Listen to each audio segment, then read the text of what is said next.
মোহাম্মদ মমিনুল হক, উত্তর 24 Pargana district president. আমি অত্যন্ত আনন্দিত আমাদের কাছে এমন একজন প্রার্থী আমরা পেয়েছি যিনি আমাদের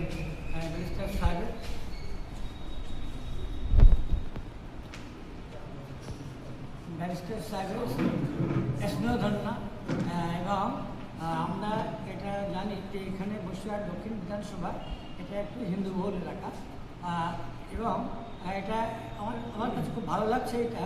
আর আমি গত 3-4 দিন আগে আমি ছিলাম রঘুনাথগঞ্জে, ন্যাশনাল মিডিয়া ছিল, হিন্দি চ্যানেল, সেখানে বলছিল যে আপনার নেট শুধুমাত্র মুসলিম বহুল এলাকায় প্রার্থী দেয়, মানে হিন্দু বহুল এলাকায় প্রার্থী দেয় না। আমি সেখানে বলেছিলাম যে আমাদের কাছে একটা দৃষ্টান্ত একটা সুন্দর ইনস্ট্যান্স আছে যে বসিরহাট উত্তর 24 পরগনাতে আমরা 3টে প্রার্থী দিয়েছি হিন্দু বহুল এলাকায়। একটা হচ্ছে হাবড়া বিধানসভা, একটা বসিরহাট দক্ষিণ, একটা বারাসাত। তা এটা হচ্ছে ঘটনা। এবং আরেকটা ব্যাপার হলো, অনেকে বলছে যেটা আমরা দেখেছি যে মিম ভোট করবে বলে প্রচার দিচ্ছি, কিন্তু এটা কিন্তু আমার সামনে ম্যাডাম খুব সুন্দর করে যে এত সুন্দর কথা বলে আমার জানা ছিল না। আমরা অনেকদিন ধরে এখানে আছি, কিন্তু আমরা মানে অনেক সময় খেয়ে হারিয়ে ফেলি, কিন্তু ইনি এত সুন্দরভাবে বললেন যে কথাটা হলো যে এই যে ভোট কাটুয়া বা এই ব্যাপারগুলো বলছে এগুলো পুরো গদি মিডিয়ার কথা। এই গদি মিডিয়া এটা প্রচার করছে। দেখুন ব্যাপারটা হলো মানে যে কোনো খেলা বলি আর যুদ্ধ বলি সব জায়গায় কাটাকুটি করে জিততে হয়, সব জায়গায় একটা সিস্টেম। তো যখন কংগ্রেস ক্ষমতায় ছিল তখন কংগ্রেস টিএমসি ভোট মানে প্রার্থী দিয়েছে, সিপিএম দিয়েছে, তারা ভোট কেটেছে, ভোট কাটবে। তো ব্যাপারটা হলো ভোট কাটা কোনো ব্যাপার না, ব্যাপার হলো এইটা যে আমাদের বিরুদ্ধে গদি মিডিয়া একটা অপপ্রচার দেয়।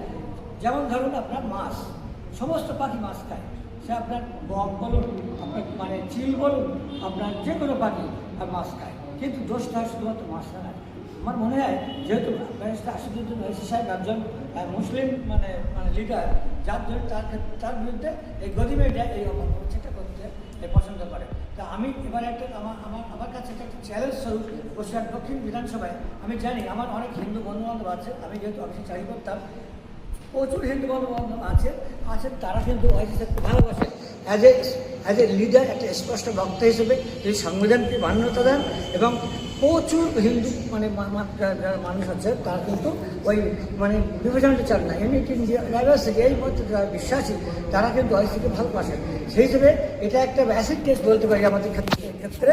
এবং আমি আশা করি, আমি কদিন ধরে ঘুরছি, এখানে অনেক হিন্দু ভাইদের ভোটার, ভাই বোনদের ভোটার, যেসব ভোটার আছেন তারা সাবানা ম্যাডামকে ভোট দেবেন। এবং আমি মনে করি যে এটা একটা দৃষ্টান্ত হবে সাবানা ম্যাডাম আমাদের এবং মিমের মুসলিম প্রার্থী এবং মহিলা প্রার্থী, এবং এমনি একটা হিন্দু বহুল এলাকায় দাঁড়িয়েছেন তিনি।